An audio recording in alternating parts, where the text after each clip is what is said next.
Welcome to Know Your Leader, where voices rise, a platform for change where leaders realize the weight of their words, the power they hold, a stage to shape the future, young and old. Here we seek the truth, we ask the questions bold, we probe the depths of policies untold. Join Usiyabonga Mpungose as he explores the leaders who shape our world in store. With every word, a story is told of hope, of struggle, of a nation's hold. Let's know our leaders, let's hear their tale, and may the wisdom our future prevail. Alright, ngokukhulu kwethoba ukuhambelana nenhlonipho njengoba nazi ukuthi uhlelo lwethu elithi Know Your Leader ila isuke simema khona abaholi abaqhamuka emaqembini ahlukene. Namhlanje besizoba nenkulumo neAction SA just ukucheck ukuthi yini abasiphathele yona njengoba siya ku 2026 elections. Siphinde sibe nabaholi beEFF abebezofika nabo basiphathele base babehlangana khona la studio kwavele kwavuka ukuthi ayisale sesithi ukuthathana into engizocela ukuyenza ukusebenza ngefone ukuze akwazi ukubamba indaba yesikhathi ngoba umuntu nomuntu ngifuna akwazi ukuthi ahlale esikhathini sakhe ngesikhathi engimnikeza sona. Njengamanje ngicela uqala ngasohlangothini lami lokuqala ngibone umfoka Sokhela oseceleni kwami okulu lo Sokhela awubingelela abantu usho ukuthi yini ekwenza ukuthi ukhethe ukuthi iqale le debate ngalo 2 minutes engikunikeza wona yini oyikhethile ukuthi awusathi ukuxoxa ngale ndoda. Masibingelela thina EFF sithi revolutionary meetings kona wonke umuntu ngoba sisakuyona revolution. Yeah. Samele silimaza amaphela njengo Action SA. Siphinde silimaze nabathakathi abawo DA. Silimaze yonke into esendleleni yabantu. Okay. Ungena kwami le debate, ungena kwale debate nje sebesiticampaign kakhulu abantu. Sebelifake kakhulu odakeni igama lethu. So ukucacisa nokuinform abantu ukuthi njenge-EFF usimeleni hayi lamanga agijimezweni ilokho nje ngingakusho nanezinto esifuna ukuthi ukuzenza ukuze wonke umuntu abe right no plan esinabo ngoba siyinhlangano no plan. Okay. Asiyona inhlangano engena plan ngoba sonke ukuthina sonke engqondweni nasemoyeni wethu ukuthi sifuna ukusebenzela abantu. So njengamanje ngiyasuka futhi ngilanda yena mfowethu amacingwane ngaphansi kwesika Herman Mashabi Action SA sekuvele kwaqala i-debate bese ke interview kwavele naqala ne-debate ngathi asonisa ama-camera sipatanisile nje usibona la ithini into yakho wena yini ekwenza ukuthi uyivumele i-debate ukuthi awuveze uvo lwe-Action SA? No, asibingelele Mpungose sibingelele nje ne-EFF ngale umfowethu Sokhela. No, into engenze ngavuma kakhulukazi it's because njengamanje kunento kakhulukazi lento ye-illegal immigration. So i-EFF ikhuluma kakhulu ngendlela enokuphikisana nendlela esinombono ngayo njenge-Action SA. So ithe mayifika ngasale sengithi hayi angivumi mhlambe nami ngicacise ukuthi i-Action SA imeleni makuya kule daba lwe-illegal immigration. Wethu angisafuna nokumosha isikhathi because uzoba mbishana mina ngiyilo namhlanje ubeka ama chips phambi kwakhe kodwa eqephula nje kanje embukela lapha ekhaya siyaqala ke nje kamanje ngicela ukuqala kuwena mfowethu mfoka Sokhela nimi kuphi nendaba yabantu bokufika eNingizimu Afrika isikhathi sakho siyaqala nje kamanje. No, oqala we are not for giving mangisho njalo we are not for undocumented immigrants. Sonke sifuna ukuthi abantu babe documented. Kodwa kuleso stance immigration into abeyiconfuseayo nendlela esicabanga ngayo ngeAfrica iyona yonke. Thina ngokwazi kwethu nangokufunda kwethu nakubuhlakani bethu siyazi ukuthi ngama 1800s kwakukhona iBerlin Conference la wagcwele khona amazwe ase-Europe aphesheya oPortugal obani laba besekelana khona eAfrica oyedwa ethi thina sithatha lo igolide lethu idiamond lethu nani. So thina asihambisani naloyo into le yamabhoda ngenxa yokuthi sifuna ukuthi i-economy yase-Africa iAfrica as a whole sibe ne-economy strong engadependele kwabantu bangaphandle okuyi-Europe ngoba sifuna ukuthi siye phambili kade basihlukumeze labantu abamhlophe. and uma uchecka lento esishoyo ukuyifakazela uthola amanye amazwe akhuluma isFrench, amanye akhuluma isPortuguese. Into ongeke uzuyithole ngaphandle, ngeke uthole ngaphandle kukhulunywa iSwahili, ngeke uthole England ikhuluma iSwahili. Okuchaza bona ukuthi thina into esishoyo ukuthi sifuna ukubuyisa identity yethu nomnotho wethu. Ngiyabonga. Mfowethu njengamanje uvela ukala kahle 2 minutes wakho. Ngiyeza la macingwane. Nimi kuphi nendaba abantu bokufika eNingizimu Afrika nathi izinto ezisho mfowasokela. No, ngiyamuzwa mfowasokela. Ikakhulukazi ugxile kakhulu ukuthi iAfrika kumele ibe yodwa engabukhona ama borders eAfrika. Ngicabanga ukuthi uveza nokuthi kufanele lokho kuzolungisa i-economy yethu. Ngicabanga ukuthi if i-economy yase South Africa yona ingekho right, now awukwazi ukuphuma uyolungisa i-economy yase-Africa noma awukwazi ukuthi ugxile kwi-economy yase-Africa yonke while i-economy yala eSouth Africa kuphela ingekho right. So okwamanje siyadinga ukuthi sisecure ama borders ukuze abantu bangaphandle bengakwazi ukungena la noma kanjani. Bese sikwazi ukuthi silungise umnotho wethu ngaphakathi eSouth Africa bengekho abantu abazovele bengene isinome kanjani. Usokela uyabeka umacikwane la uthi bafuna ukulungisa abakwazi ukuthi beyihluphekela kwabona sebeqala bexazulula inkinga zangaphandle eSouth Africa. Uthini ngalento aqeda kuyibeka kwena njengamanje? No, macingwane ngitshengisa incapacity njengamanje. Besakhuluma ukuthi kungani thina sikholelwa kwi-Africa yodwa. So ukathenda inkinga yethu la eMzansi la eSouth Africa, abantu aba-accountable for lento eyenzeka ngamaborder nokungena kwabantu engafanele ngaphakathi uhulumeni wethu. Lokho akufanele iqinisa fanele sibalekele. Bangena kanjani abantu? Sine Border Management Authority, sino SANDF, sinamaphoyisa ama-borders ethu. So ukuba neqiniso, we have to hold our government accountable. Okay. Ngoba ngesilibele sigijima ngaphakathi la ngathi asinazi ingqondo, asinazi uMinister of Home Affairs ukuthi uba. We know i-office la Minister of Home Affairs ukuthi lapha. So we should attack i-office la Minister uma ukuthi sinenkinga zokuthi sikugcwele abantu engafanele ngabakhona ngaphakathi. Okay. Hayi ukuthi uzothi hayi i-EFF no. Umuntu inkinga yethu la iqala khona, iqala kuthina kwi-security yethu asinawo akahle ama-border asinawo. Uthola kwamanye ama-border ukuthi asinalo ucingo kodwa sinesamo. Into engayenzi sense le example eyenze uCIC Commander in Chief Julius Malema ukuthi how can you have i-gates kodwa ucingo unalo? Uma uphuma ekuseni kakho ukhiya i-gates kodwa ucingo unalo, uvula i-gates uyalikhiya uphumela ngaphandle. Uma ubuya kunekhala kodwa emaceleni uphinde uvula i-gates futhi uyangena uphinde uyalikhiya kodwa alukho ucingo. So ayiyakhi sense lo into. Let's hold the government accountable, Minister of Home Affairs accountable, of which government can be ANC, DA, OPA, GNU.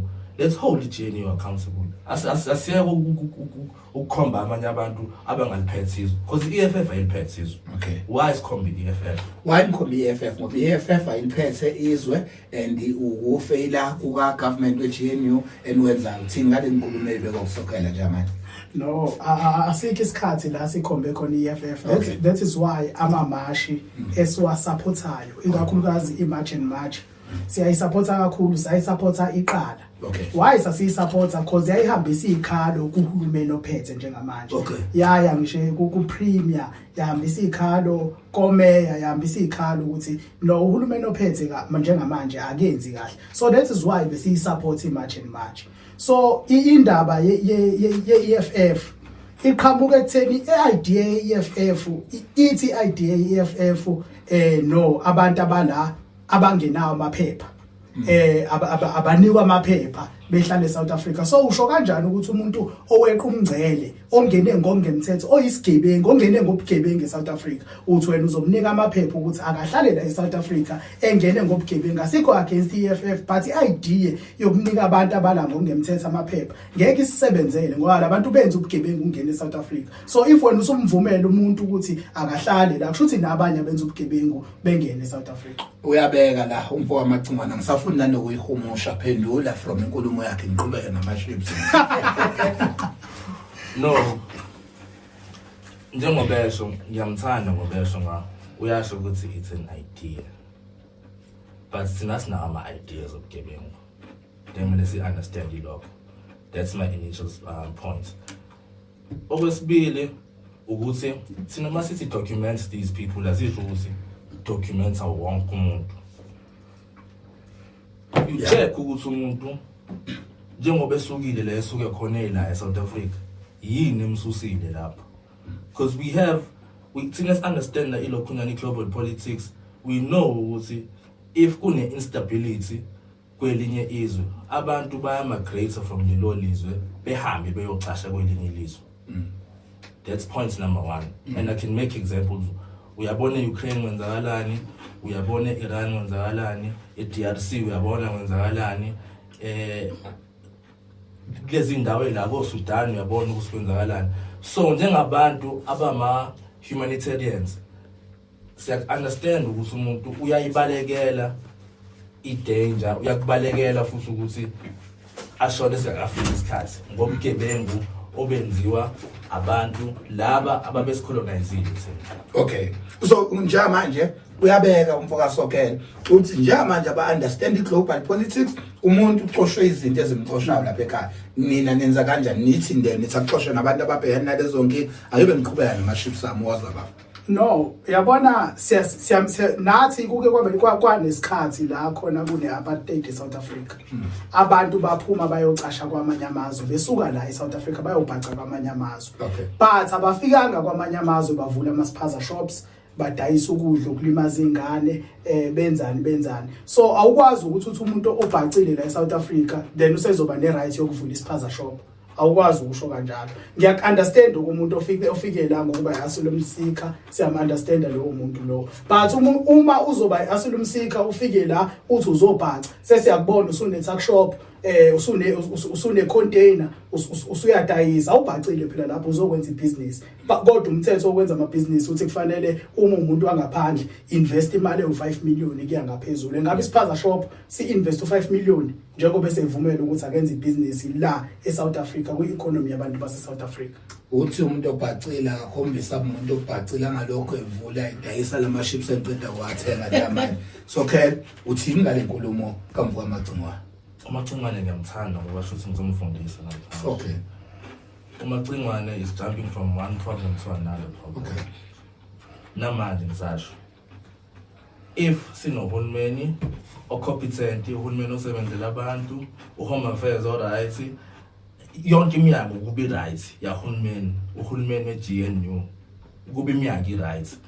Ngabe obatholi benama-spaza shops. Okay.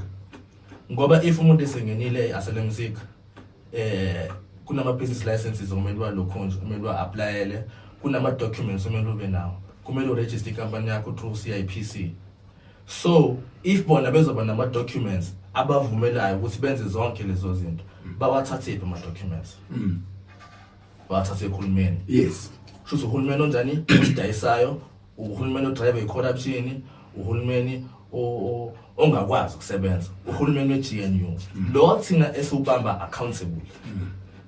Ngiyakaza avula ispaza shop avela avuke kusena ayovula ispaza shops. No, kunama-documents akazoba nawo. Abanye baba nama-documents ayi-fake, abanye banikwa abantu bethu beminyango yethu yahulumeni ukuthi bakwazi ukuvula ama-spaza shops. So who is to blame lapho? Uhulumeni wethu.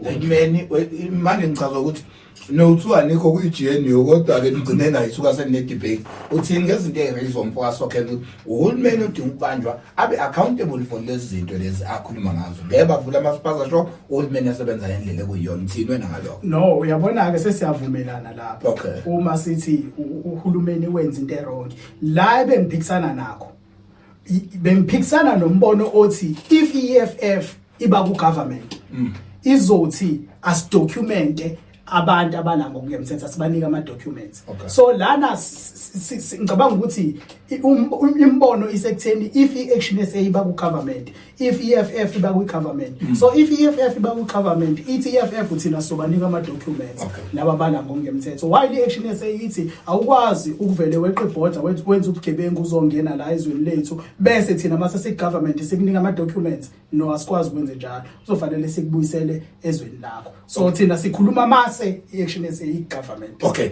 asivele siyenze ibelula. Njengamanje namba abantu ababukayo ile podcast Mphwasokhela. Uma iEFF ingase inikwe abantu yayikhankasela kwamanje mayingasinikezwe abantu ithuba lokuthi bayivotele iziphi izinto engaguquka ngoba ninenkolelo futhi eshoyo Mphwasokhela ukuthi mhlambe ni campaign wena ngendlela elayo mina nginikeza platform ke manje ethi zi campaign wena njengamanje uqondisa izinto einterpretwe ngendlela wrong njengamanje EFF mayingathatha amandla iziphi izinto esingayibona iguquka kule ya camera. No, into is simple. Yeah. We have 7 non-negotiable cardinal pillars. All right. Eyokuqala nje we expropriate umhlaba without compensation. Okay. Because umhlaba is central to the economy. Economy is central to umhlaba. Okay.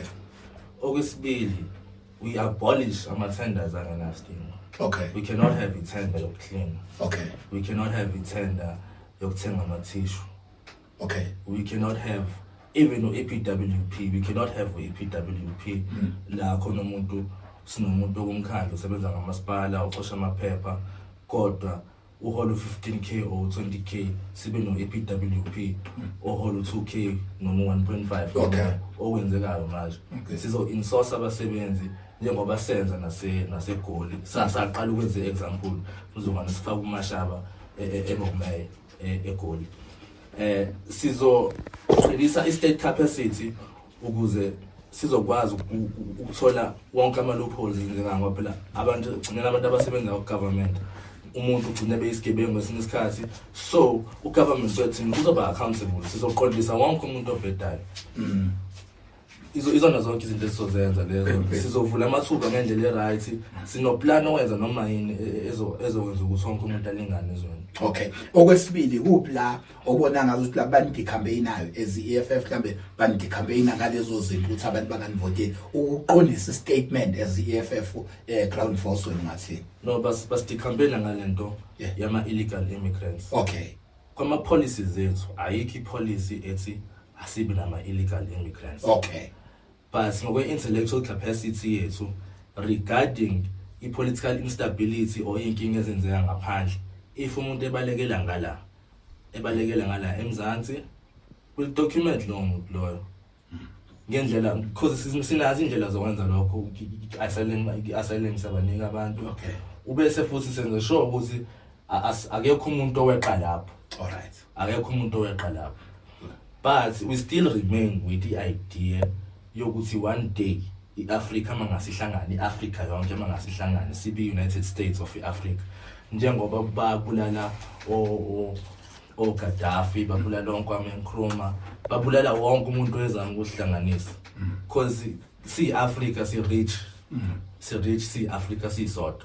Okay, because we have United States of America and ama 54 states ngaphansi kwayo I think 54 I'm not sure okwenza ukuthi ibe namandla so thina yini engasivimba ukuthi sibe namandla uma hlangana sonke but sisho ukuthi into eso initiate manje. Okay, will initiate lo into with the consultation nama heads of states wonke ase-Africa ngoba vele ama debate ngisazokhalela ahlelekile benginintshontsha wena njengamanje uma umuntu onikeza ithuba at Action SA siyanikeza ithuba iziphi izinto enizoyiguqula ezingezofana nezinto ebekade ibekwa ulungu ngoba ibingeke ibe khona phela i-debate uma ukuthi nikhuluma izinto ezifanayo wena into ehlukile kwizinto aqeda ukukhuluma ngazo ni-Action SA enizosenza amagcingwane. No, ngicabanga ukuthi into afika akhuluma ngayo nje enye ngizwile uthi if umuntu efika la ezobhacala eSouth Africa sizomdocumenta lo muntu. Yeah. Ngisamile ekutheni asikwazi ukudocumenta umuntu ongene la illegal.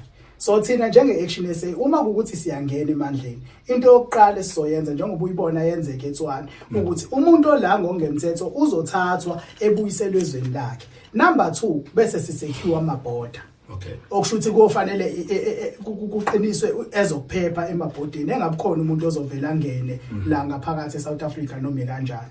And asikwazi namanje ngisayiphinda leyo. Asikwazi ukuthi sithi umuntu asylum seeker mase fika lo muntu asylum seeker la eSouth Africa bese sesiyamthola usevule ispaza shop. Angeke ngikwazi ukusuka la nge-USA ngiyoba asylum seeker mangifika khona bese ngivula ilokhu njani ispaza shop noma ngene ngevisa yokuthi hayi ngizofunda la sebeyabona sengivula ispaza shop la ngaphakathi. So akukwazi ukuthi kwenzeke lokho. So thina we will make sure ukuthi bonke abantu abala eSouth Africa illegally bazobuyela emazweni abo. Sivala amabhoda lokho ke kuyokwenza ukuthi sikwazi ukulungisa eSouth Africa yethu sisodwa la ngaphakathi. Asikwazi ukuthi sithi asibe iUnited noma sibe iOne Africa noma sibe iAfrica eyodwa while thina la eSouth Africa singekho right. Uthini ngalolu zinzo ake yakhuluma ngalo ngoba uEurope ukhala ngokuthi amabhoda vela wekho kodwa isimo sempilo siyaqhubeka khona. Uthini ngezwi lokuthi uyafisa beEFF ukukhanda iAfrica eyodwa ezoba namandla mayibhekana namazwe asentshonalanga. Uthini ngale?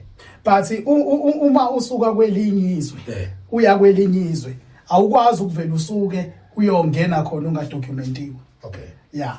So lokho ikona lokho kubalekile. Asikuphiki ukuthi singakwazi ukuhlangana. But awukwazi ukuya kwelinye izwe ungena document esingakwazi ukuthi ubani. Awukwazi ukuvela ucaluza amazwe eEurope but bengakwazi ukuthi uba. Lana sihlala nabantu uvuka ekseni ulale ngekho uyavuka usekhona umazi nokuthi uba uqhamuka kwelinye izwe. Yabo.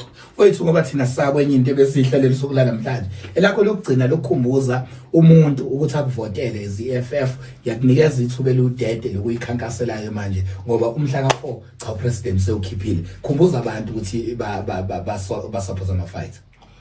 No, EFF yabantu. Okay. Njengoba ngeqala ukusungula kwabonakala ukuthi yabantu. EFF namanje kusayabantu. Right. EFF njengoba ngishilo sinama cardinal points awu7. We want to expropriate umhlaba without compensation. Okay. Sifuna ukunationalize ama banks nemayini ukuze sizokwazi ukubenefita siyabantu bala eSouth Africa. Number 2, we want to abolish tenders. Unnecessary tenders asikwazi ukuba nama tender even i-tender security. While singakwazi ukukhokhela umuntu direct. Sifuna uku-insource cleaner. Sifuna ukuthi abahlali basemaplazini nabahlali basemakhaya bathole intuthuko njengawo wonke umuntu othola intuthuko. Sifuna ukuthi i-corruption ingakhona. Sifuna ukuthi i-state esiphezwe yithina. I-state esiphezwe yithina hayi ukuthi siyakufuna. I-state esiphezwe yithina security izoba right. Ngiyagcina sekujahana abantu ngophakela umthakazi nani la ngaphakathi. Ngenxa ye-state esiphezwe i-EFF cha. State izobe esiphezwe i-EFF state esobe si-accountable siqinisekisile futhi ukuthi uzinzo khona i-economy yabuya kubantu abantu bayahola ngendlela eright and especially i-EFF izo-empowerish youth ngoba kuyona yonke into eyenzakalayo sifuna 50% we-youth ukuthi ube phakathi. Okay. Management 50% youth. Okay. Even above and even inclusion nabantu besifazane. You can even see eParliament ukuthi iEFF indaba yabantu besifazane iyayibheka ngoba baningi abantu besifazane abakhona kuthina. Even nala emngeni we have ama councillors ukuthi khona iCouncillor lethe lodwa ngaphakathi eCouncil chamber elimele abantu elizamayo futhi lo muntu wesifazane siyazama ukutshengisa ukulingana ngalokho kuchaza ukuthi we are non-sexist, we are non-racist. Indaba ye-racism ngiyize bekhona ngaphansi kwe-EFF le namanje esa experience namanje la eHowick nasezweni lonke futhi uthola abantu bebulawa befida ama-crocodile abanye befida ingulube ungabezo action esebekhuluma ngalezo ndaba no-DA uthola nje abantu behlukumezeka. Ayizokwenzeka lo into, akuzokwenzeka ukuthi kube khona i-no-go area enjengo-Orania indawo abantu abangafuni ukuyi-attend ukuphakela umthakazi nawo wonke umuntu.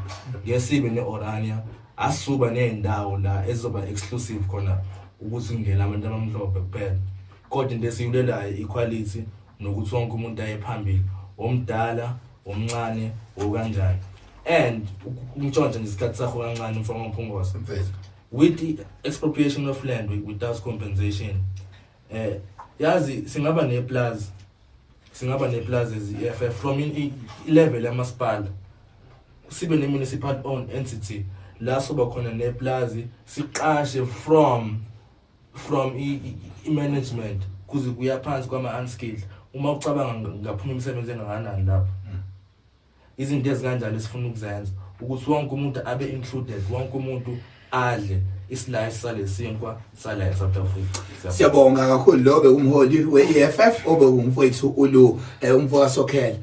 Sengikwela amacingwane elakho lokuvala khankasa ngiyakunikeza ithuba njenge action SA engaveli makiwa koOrania njengoba bechaza umfoka Sokhela ninophakela umthakathi uze wakhanda kanjalo mase ihlanganisa. Thinto yakho lapho amacingwane ngibe ngiqhubeka nama ships. No uyazi ngelinye ilanga mhlambe kufanele sikubheke mina ngikholelwa ukuthi ukuthi usuke wakhuluma ukuthi khona la singaveli khona ngikholelwa ukuthi EFF neFF Plus kuyafana yeah awukho umehluko angazi noma ngiunderstand nani ngichazele EFF neFF Plus mina ngikubona kufana awukho umehluko phakathi kweEFF neFF Plus yeah now sengibuyela ku-Action SA bengifisa ukuthi wahlambe uveze wayifane iEFF neFF Plus ngoba yamabhuni eFF Plus iFF yabantu abamnyama ifana lapho ke iEFF ithi sigxile kubantu abamnyama iFF Plus ithi sigxile kumabhunu while sisamile sithi sifuna ukuservice wonke umuntu equal so mina ngiyibona ifana kanjalo ithi ngala iFF Plus mina ngika left ithi EFF ngika right okay while thina siphakathi nendawo ukuthi bonke abantu bayalingana so sengikhuluma kakhulukazi mayelana neAction SA ukuthi kuphi ke thina esikuthembisayo kakhulukazi abantu komasipala ngoba ngeke ngikhulume ngo-national government asiyi kuma-national elections siya kuma-local elections. Number one okubalulekile we will make sure ukuthi we will insource ama-security guards cleaners bonke abantu we will make sure ukuthi siyaba-insource labo bantu labo komasipala. Number two we will make sure ukuthi we lock i-township economy to abantu balokali mangikhuluma nge-township economy ngikhuluma ama-spaza shops amashisa nyama amakhawashi lezo zinto lezo thina sizovumela ukuthi azioperate abantu bala eSouth Africa kuphela leyo economy asifuni ithinto umuntu wangaphandle so we'll make sure ukuthi komasipala sibaphethe siyayilokha leyo economy leyo ukuthi ithintwa abantu kuphela bala eSouth Africa kuphela kuyona yonke indawo njengoba ngisho ukuthi mina ngeke ngaveze eqaleni ukuthi mina ngikhule ekhaya kunespaza shop so leyo nto leyo ukulokha i-township economy ukuthi ayisetshenziswa abantu bala eSouth Africa izobasiza abantu bala eSouth Africa i-economy izobuyela kubona le yala local we will make sure ukuthi si create amathuba emisebenzi lokho indlela yo create amathuba omsebenzi ileyo ukuthi kuyofanele kuqiniswe security komasipala esibaphethe will make sure ukuthi isecurity iqinile ama investors ayakwazi ukuzotshala imali komasipala esibaphethe we will make sure ukuthi omasipala esibaphethe ba clean bahlanzekile abantu bayakwazi ukuzo invest imali lokho kuzodala amathuba omsebenzi we will make sure ukuthi i-basic service delivery iyafika kubantu ngesikhathi nangendlela efanele ifike ngayo leyo kuzophinde futhi idonsa ama investors ukuthi ezo investa komasipala esikubona lokho ke kuzobe sekusikhulula ukuthi le issue le esibhekene nayo njengamanje abantu abangasebenzi bazokwazi ukuthi nabo bethola imisebenzi ngaleyo ndlela leyo Wethu ngivalelisa ngakho ukuthi anifanele FF Plus ufana ya vala lapho ke kunephusu oqala ubafo ngicabanga usisamele sihambe naye siyofunda kancane yeah akakwazi ukuthi abeke iEFF ngaka right sina as we not a right wing political organization okay we are a leftist party okay ngiphinde futhi ngibuyele kulento yokuthi athi sizona kakhulu abantu abamnyama abanga ukuthi bafahlambe khona aseyikhohliwe ngoba sikhula i-political consciousness iyabaleka ophinde shiwe na uFrantz Fanon kulokhundana kwi-pitfalls of national consciousness ubafa showcase ukhule ecula amaculo struggle achazayo ukuthi umnotho wethu awukuthini and there's something called i-National Democratic Revolution NDR set understand ukuthi futhi ngishilo angathi understand ngishilo ukuthi we are non-racial as EFF but thina into esimeni nayo ukuthi besicinazelwe njengabantu abamnyama emva kwalokho sathola i-political power phela. So political power without economic power is meaningless. Yes. So vele we are for kakhulu, we are for abantu abamnyama ngoba kuzokuba namhlanje ukufa koChris Hani namaqhawe kudala oRobert Sobukwe noSteve Biko izinto ababeyilwela azekafiki kuthina. Asinawo umhlaba, asinawo umnotho. But njengoba ngisho eze kushintsha ikhathi i-political consciousness yomuntu omnyama iyabaleka ngoba abantu abamnyama banakho ukuthengeka ngezinto ezingatheni. Umnotho wethu angisho ukuthi ama-spaza shops awaphathwe abantu bangaphandle. Umnotho wethu awukho kuma-spaza shops. Umnotho wethu ungaphezulu kwalokho. We need sustainable jobs. Eze khuluma nge-insourcing akayi-adopta kwi-EFF uHerman Mashaba wabafundisa nabo. Eze khuluma nge-insourcing, insourcing is part of our policies kade ngisho lokho. Yabo. So angathi thina mhlambe uma sithi sibheka kakhulu abantu abamnyama ngoba mhlambe si racist, asikho racist, asifani ne-FF plus. FF plus i-racist yamabhunu and ayifuni futhi ukuthi umnotho wamabhunu usuke umnotho wabelungu namabhunu usuke kubona silingane nabo. So into yethi kanjalo. Wethu siyabonga kakhulu into nje ebesintshontsha sixoxilise nje mbukeli mhlawumbe usibona khona into ongayiboni kahle la kuma visuals ethu but siye asikwazi ukungayintshontshi lezi insizwa sezikhona. Okubalekile abantu ndawonye mase sesiqedile we are Black Brothers futhi ekugcineni kodwa ke bahluke ngokwamakhaya abasuke beqhamuka kuona umuntu nomuntu onombono wakhe. Soqhubeka nokuba nenhlelo nje ikhona ehlelekile enkulu kakhulu la iziyobe ishayana khona ile liyasuke yalisaba ziyobe ibulalana. Siyabonga kakhulu, don't forget to like, share and subscribe. Siyabonga nama leaders abo abafowethu hayi ukuthi bathunywe amaqembu abo kube nje ama views ukuthi because sibona ugqoke lesi skip asakubona ugqoke lesi skip sacela ukuzwa ukuthi wena luphi uthando novo lwakho bama ground forces laba qhamuka khona bobabili. Siyabonga kakhulu ngethuba sesithethe sona. Siyabonga. Bonga thina.